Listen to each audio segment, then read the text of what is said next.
이제 이 금년도 마지막 말씀을 우리가 들으면서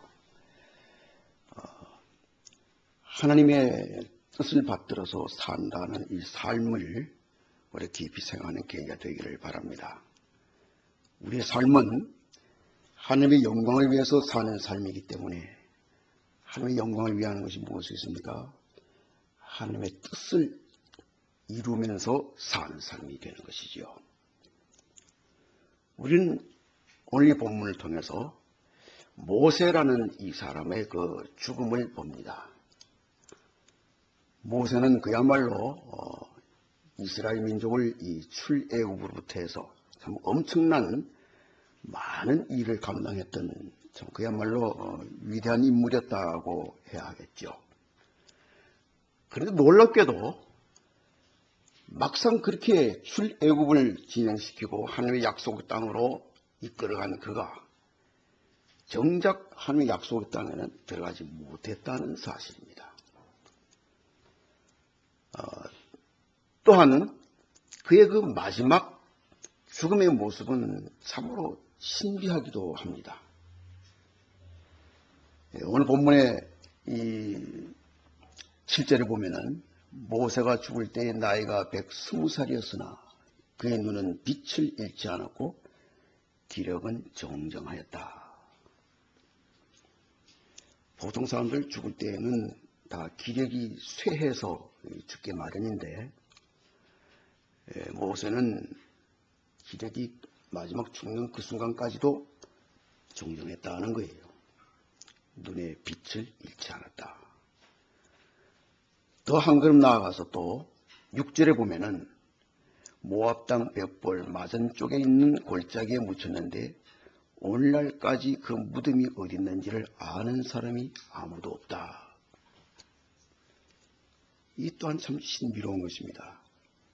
그게 왜 그러냐면은 우리말 본문에는 주어가 생략이 된 상태에서 번역이 되어서 그렇습니다만 우린 곧잘 이렇게 주어를 빼고 많이 쓰는 것이 습관이 되어서 이 히브리 원문은 주어가 어떻게 되냐면 6절이 그는 그를 묻었다 이렇게 되어 있습니다. 시작이 그는 그를 묻었다. 그를 이라는 것이 분명하죠. 모세의 시신이라는 것이죠. 그러면 그는 누구냐 하는 거죠. 여호수아가 묻었을까요? 여호수아가 묻었으면 모세의 무덤이 어디 있는지 여호수아는 알 거 아닙니까? 그런데 아무도 모른다는 거예요. 그는 이라는 말은 곧 하나님이시다라는 말입니다. 하나님이 모세를 장사지냈다는 거예요. 우리 이 정황을 신약성서의 유다서 1장 9절을 보면은 이 미가엘 천사장이 모세의 시신을 놓고서 악마와 다툼을 벌이는 장면이 나옵니다. 그 말씀이 비록 구약의 외경에서 인용된 것이지만은 그것은 틀림없는 하나님의 말씀으로서 인용됐고 또 기록이 되었습니다. 그러니까 천사장 미가엘이 악마와 모세의 시신을 놓고 다투었다는 것은 이 악마 즉 사탄은 모세가 하나님 명령을 불순종하고 하나님을 따르지 않아서 결국 그 벌을 받아서 가나안 땅에 들어가지 못하는 건데 당연히 모세는 지옥으로 가야 합당한 거 아니냐. 그 시체 내놓아라 하는 것이죠. 그것을 천사장 미가엘이 다투면서 결국은 그 악마를 물리치고 결과는 모세가 천국을 갔다가 되겠지요. 우리 모세가 가나안 땅에 들어가지 못했다는 그것을 가지고 천국을 못 갔다라는 생각을 하면 오산입니다. 분명한 증거가 신약 성서에서 나타나죠. 마태복음 17장 같은 데에서 볼 수 있듯이 예수님께서 이 변화산상에 오르셨을 때에 그 변화산상에서 호련히 예수님이 천국에 계시는 하나님의 모습으로 그런 식으로 변하시면서 거기에서 모세와 엘리야를 만나서 말씀을 나누셨던 것을 기록하고 있습니다. 베드로가 그것을 보고서 완전히 정신이 나가버렸죠. 너무나 황홀해서. 그런 것으로 봤을 때에 모세가 가나안 땅에 들어가지 못했다는 것은 천국에 들어가는 것에 대한 결격 사유가 아니었다는 것을 알 수 있습니다. 그건 대단히 중요한 포인트입니다. 그것은 곧 이 지상에서의 가나안 땅이 무엇을 뜻하는가를 말하는 것도 되지요. 가나안 땅은 물론 하나님께서 이스라엘 민족에게 약속하신 땅입니다. 그러나 그 가나안 땅에 들어가는 것은 이 모세의 율법서 5책으로서 결말이 나지를 않습니다. 보시다시피 이 신명기 마지막에 와서 모세는 들어가지 못한 상태에서 죽기 때문에 가나안 땅에 대한 이 문제는 이 숙제로 남게 되죠. 물론 그것은 그 모세 뒤를 잇는 여호수아에 의해서 여호수아기 21장에 가서 비로소 가나안 땅에 정착했다는 기록이 나오게 됩니다. 그러나 가나안 땅에 정착했다 하지만 그 가나안 땅에 있는 동안에도 이 이스라엘 민족은 하나님 말씀을 철저하게 순종을 하는 것이 아니었습니다. 결국 그 불순종이 쌓이면서 나중에 이 주전 6세기 때에 결국은 바벨론의 포로로 잡혀가는 신세가 되죠. 모든 것은 하나님 말씀에 대한 불순종에 대한 결과로서 이스라엘 민족은 또다시 그런 애굽에서의 종살이 하던 것처럼 바벨론의 포로 신세가 되는 것을 봅니다. 이러한 과정을 겪게 되는 것을 보면은 또 이 지상의 그 가나안이 뜻하는 것을 보면은 이 지상의 가나안 그 자체가 바로 천국은 아니다라는 것이 분명할 뿐만 아니라 그것은 하나님의 언약의 완전한 성취를 말하는 것이 아니다라는 것도 우리가 충분히 짐작할 수 있는 것입니다. 모세는 하나님의 은혜로 그래도 이 느부산에 올라가 가지고 그 약속의 땅을 하나님께서 보여주시는 것을 봅니다. 모세의 눈이 빛이 사라지지 않은 상태이니 시력이 물론 좋았겠죠. 그 앞에 전개된 모세가 본 것이 무엇이겠습니까? 하나님의 약속의 땅이죠. 가나안 땅을 보았습니다. 만약에 그 가나안 땅이 궁극적인 것이고 하나님의 언약의 본질이라고 한다면 모세는 참으로 낭패하고 그보다 더 비극적인 사람은 없지요. 일껏 잘 해왔는데 딱 한 번 민수기 20장에 나오는 사건, 이스라엘 민족이 가데스에 왔을 때에 물이 없어서 온갖 원망과 불평을 늘어놓았을 때에 하나님께서 모세에게 나타나셔서 저 바위를 쳐서 물을 내어서 먹이라 그랬어요. 근데 모세는 그 전에 이스라엘 민족으로부터 하도 이 물 없는 데 대해서 원망 불평을 잔뜩 들은 뒤라 이 좀 심기가 불편했죠. 화가 났었어요. 모세의 그 젊은 시절의 혈기 있죠. 이집트에서 자기 민족 동료 학대한다고 애굽의 그 관리 한 사람 맨주먹으로 그냥 때려 죽였어요. 그 바람으로 그냥 미디안 지역으로 도망다니면서 숨어 다니지 않았습니까? 그 40년 세월을 그렇게 보냈죠. 아마 그때 그런 혈기가 살아났는지 모르겠지만은 모세가 화를 내면서 내가 이 바위에서 물을 낼까? 화음을 지르면서 그냥 바위를 냅다 2번이나 땅땅 쳤더니 물이 나오긴 나왔는데 하나님께서 그것을 좋게 보지 않으셨어요. 그래서 하나님께서 네가 나의 거룩을 나타내지 못했다는 거예요. 하나님의 거룩을 드러내지 못했다. 그래서 너는 이제 가나안 땅에 들어갈 수 없다. 그렇게 된 것이죠. 그게 명분상의 이유입니다. 그런데 명분상의 이유가 물론 하나님의 신기를 건드리고 하나님의 거룩을 나타내지 못한 것이 물론 죄입니다.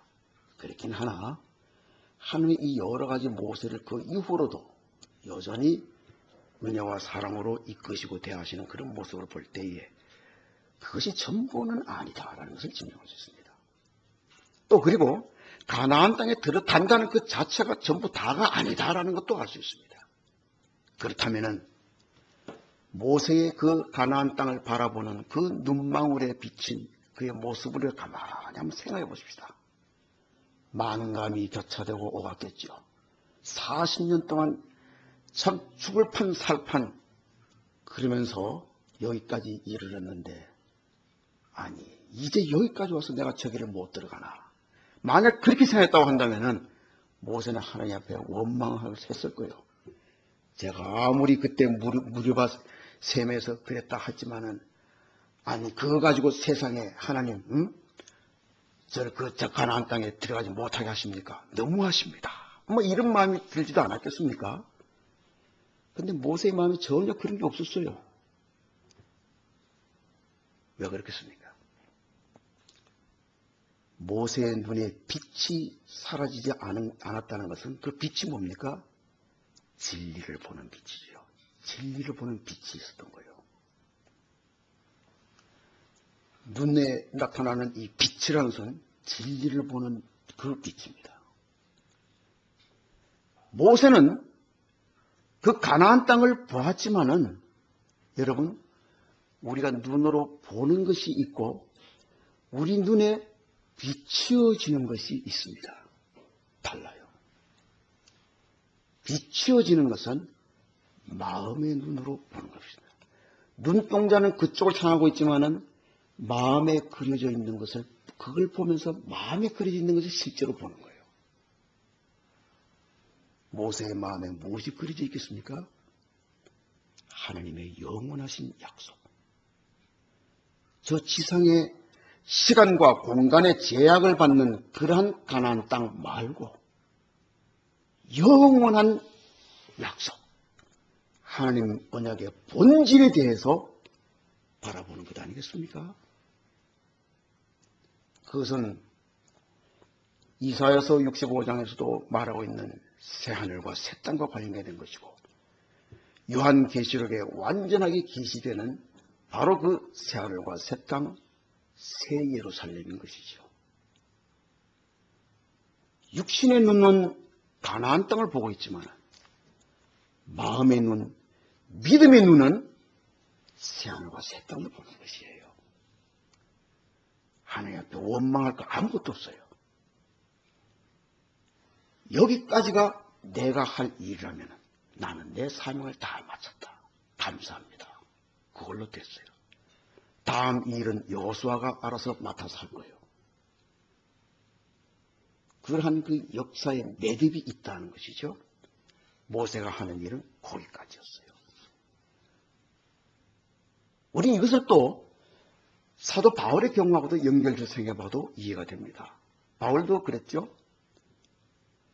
이 예수님께서 바울이 혹여라도 교만할까봐, 왜냐하면 바울은 너무나 뛰어난 능력의 일들을 많이 했기 때문에 혹이라도 이 사람이 교만해질까 바울의 몸에 가시를 주셨죠. 바울은 이것이 워낙 괴로운 나머지 3번씩이나 기도했다고 그랬어요. 이거 좀 없애달라고.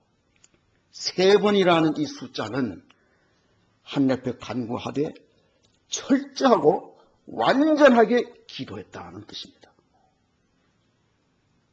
그랬는데도 그 바울의 기도를 듣지 않았어요. 예수님이. 예수님은 오히려 내 은혜가 네게 족하다 하는 것이에요. 그만하면 됐다는 겁니다. 더 구하지 말라는 거예요. 바울은 죽은 사람도 살릴 수 있는 능력을 가진 사람인데 자기 몸의 그 가시는 절대로 고치지 못했죠. 바울이 그래서 원망했습니까? 아니죠. 오히려 그 뒤로 더 강해졌고 오히려 나의 약한 것, 거기에서 역사하시는 주님을 더 자랑하게 됐어요. 믿음이 더 깊어지고 넓어졌어요. 모세도 바로 그런 경우 아닐까요? 모세가 그 길로 가나안 땅까지 들어갔다면 사람들이 모세를 반신쯤으로 여겼을 거예요. 모세의 무덤을 아는 사람이 아무도 없다. 그 무덤을 아는 사람이 아무도 없도록 만든 것은 하나님 당신 자신이 그렇게 했어요. 불필요한 종교적 심성이 일어나지 않도록 모세 무덤에 찾아가서 엎드려 절하는 사람이 아무도 없도록 아무도 모르게 천사장 미가엘을 시켜서 네가 가서 장사 지내주어라. 그거 아니겠습니까? 모세의 죽음이 그래서 신비에 가려져 있지만은 이 모든 것은 하나님의 적절한 배려로 되어진 것입니다. 하나님이 이끌어 가셔야 할 역사가 있기 때문입니다. 우리가 이 한 해를 마감하면서 무엇을 우리가 바라봐야 하겠습니까?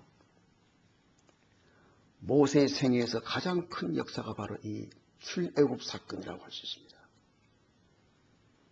출애굽을 통해서 고난받는 이스라엘 민족을 하나님께서 건지셨죠.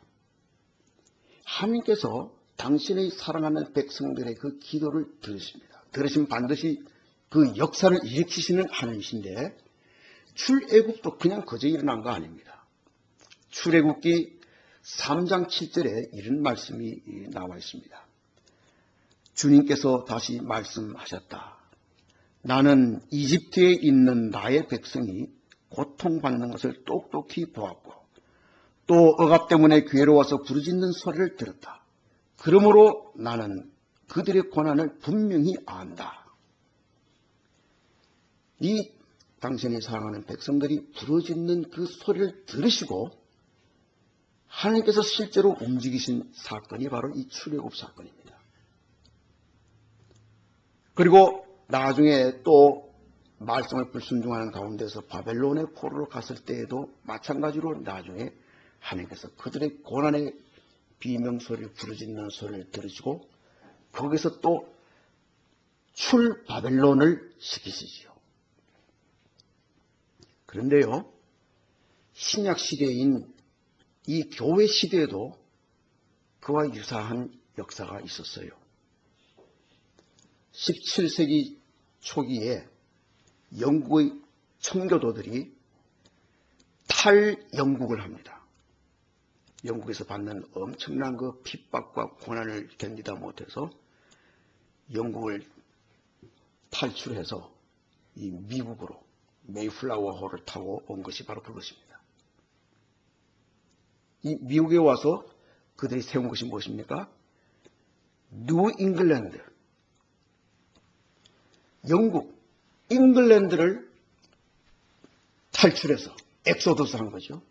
해서 미국에 와서 뉴 잉글랜드를 세웠어요. 뉴 잉글랜드는 어떤 면에서 이스라엘 민족으로 비한다면 뉴 가나안이라고도 할 수 있겠죠. 새로운 가나안. 어쩌면 그것은 더 나아가서 새 예루살렘에 대한 동경인지도 모르겠어요. 신약 시대에도 이러한 역사가 일어났던 것을 잊지 말아야 합니다. 우리가 지금 바로 그 역사적 현장에 와서 살고 있어요. 그리고 여기서도 하나님의 불순종이 하늘을 찌르게 되고 주의 백성들이 울부짖고 부르짖으면서 하나님께 기도한다면 또다시 출미국 할 때가 혹시 올까요? 이제 출미국 하면 어디로 가실랍니까? 이제는 아마 갈 만한 곳이 없을걸요?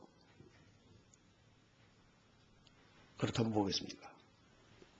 이제는 올 때까지 온 것이죠. 앞으로 출미국할 일은 없을 거예요. 이제는 바로 재림 예수님에 의해서 새 예루살렘으로 들어가게 될 거예요. 그때가 많이 무르익었다 하는 것을 여러분 숙지하셔야 합니다. 모세의 이 빛을 잃지 아니한 이 눈이 본 것은 바로 그것입니다. 새 예루살렘에 대한 약속을 본 것이죠. 우리가 이 땅에서 살고 있지만은 여기서 뿌리 내리고 정착하는 그것으로 여러분 만족하시면 안 돼요.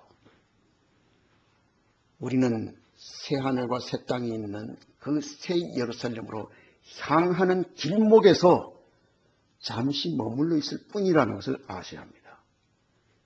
지금 이 나라의 죄악이 하늘에 가 닿았다고 해도 과언이 아니겠지요. 이보다도 더 악화되는 때를 더 기다려야 될까요? 거의 때가 되지 않았겠습니까? 모세의 이 눈은 종말론적인 안목을 가졌던 것이다 라는 것을 잊지 말 것입니다. 결국 모세의 눈은 소망을 가지고 믿음의 눈으로 이 마지막 때를 본 것이에요. 소망이란 곧 믿음의 눈이다라고 말할 수 있습니다. 믿음이 바라보는 그 안목이 뭐냐? 그 소망을 가지고 있는 것으로 보는 것이죠. 그 소망은 궁극적인 것을 보는 것입니다. 하나님 언약, 그 약속의 본질을 바라보는 것입니다. 지상의 가나안 땅은 표면적인 것이고 실제적인 것은 궁극적인 것이고 종말론적인 것입니다. 여러분들이 이 땅에 사시면서도 바로 이 모세의 눈과 같이 종말적인 안목을 가지고서 궁극적인 약속을 볼 수 있어야 돼요. 그것이 바로 새 예루살렘입니다. 그랬을 때에 우리는 현실에 당하는 어떠한 고난과 어려움과 모세의 경우처럼 아직도 이렇게 기력이 정정해서 사람들 생각으로는 저 정도의 기력이면 앞으로 20, 30년은 너끈히 더 살 수 있겠는데 주님은 거기에서 됐다 하고 데려가시는 거예요. 사람들 일반 보통상 같으면 얼마나 원망과 불평불만이 많겠습니까? 왜 벌써 데려가냐고요. 모세에는 그런 게 없어요. 그것이 바로 종말론적인 이 언약의 본질을 바라보는 그 안목이 모든 것을 만족할 수 있다는 것입니다.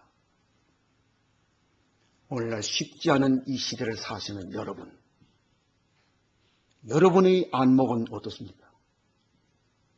이러한 모세의 눈을 가지고 이 현실을 바라보셔야 합니다.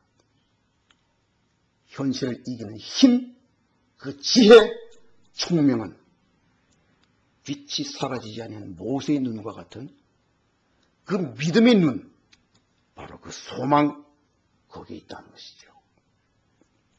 여러분들도 오늘 모세와 같이 이 말씀 안에서 승리하시고 이 베드로후서 3장 13절의 말씀처럼 우리는 주님의 약속을 따라 정의가 깃들여 있는 새하늘과 새 땅을 기다리고 있습니다. 이 고백을 하실 수 있는 우리 모두 되시기를 축원합니다. 기도하십시다. 사랑과 긍휼이 풍성하신 주님, 이 험난한 시대를 살지만 주님께서는 저희들에게 이 귀한 언약을 주시고 새하늘의 비전을 보여주시고 우리로 하여금 소망 중에 이것을 바라보며 이 시대를 지혜롭게 인내하며 승리하게 하심을 감사합니다. 세우신 이 교회가 이 마지막 때에 다시 오시는 주님을 소망 중에 바라보게 하여 주셔서 마지막 그날까지 믿음 지키며 이 눈동자의 빛을 잃지 아니하는 모세의 눈과 같은 살아있는 교회 되게 하여 주시옵소서. 감사하고 예수님의 이름으로 우리를 위하여 피 흘려 대속하여 주시고 이 교회의 머리가 되신 주 예수 그리스도의 은혜와 우리에게 생명을 창조하여 주시고 이 모든 역사를 주관하시는 하느님 아버지의 크신 사랑과 오늘도 우리와 함께 하시며 모든 일에 은혜와 진리와 능력으로 함께하여 주시는 성령의 감화 교통하심이 이 자리에 나온 모든 신령들과 세우신 선한 교회와 그리스도 예수의 모든 교회 위에 이제와 영원토록 함께 하시기를 축원합니다. 아멘.